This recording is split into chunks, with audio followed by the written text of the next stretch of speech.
வணக்கம் பத்மநாபன். அதாவது ஆனி மாத அமாவாசையை முன்னிட்டு ராமேஸ்வரத்துல பல்லாயிரக்கணக்கான பக்தர்கள் குவிஞ்சிருக்காங்க.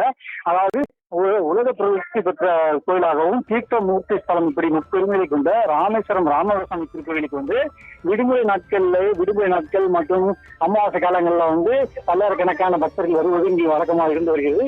இந்த சூழல்ல ஐய மாச புரட்டாசி மாச காலங்களில் லட்சக்கணக்கான பக்தர்கள் இங்கு முன்னோர்கள் செய்திருக்கணும் பொறுத்த வழக்கம். இதனால இன்று ஆனி மாத அமாவாசையை முன்னிட்டு பல்வேறு பகுதிகள், அதாவது தமிழகம் மற்றும் வட மாநிலங்களிலிருந்து பல்வேறு பகுதிகளிலிருந்து ஏராளமான பக்தர்கள் தற்போது ராமேஸ்வரம் வருகை இருந்து நேற்று இரவு முதலே ராமேஸ்வரம் வருகை இருந்து பல்வேறு தங்குமிடங்கள் தங்கி இன்று காலை முதலே ராமேஸ்வரம் உள்ள அக்னி தீர்த்த கடற்கரையில புனித நீராடி விட்டு கோவிலுக்கு உள்ள 22 புண்ணிய தீர்த்தங்களை நீராடி பின்பு ராமவரசாமி மற்றும் ஸ்ரீ பர்வதவர்த்தனி அம்பாளை நீண்ட வரிசையில் நின்று தற்போது சாமி தரிசனம் செய்து வராங்க.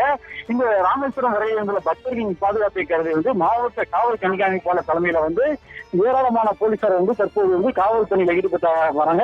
பக்தர்கள் எந்த இடையூறும் இல்லாமல் சாமி தரிசனம் செய்யவும், அதே போல பக்தர்கள் எந்த பிரச்சனையும் மாட்டிக்கொள்ளாமல் இருப்பதற்காகவும் தீவிரமாக கண்காணிக்கப்பட்டு வராங்க. அதே போல கடலில் குளிக்கும் போது கடலில் இழுப்பு செல்லாமல் இருப்பதற்காக கடலோர காவல்படையினர் ஏராளமான போலீசார் தற்போது ரோந்து பணியில ஈடுபட்டு வராங்க.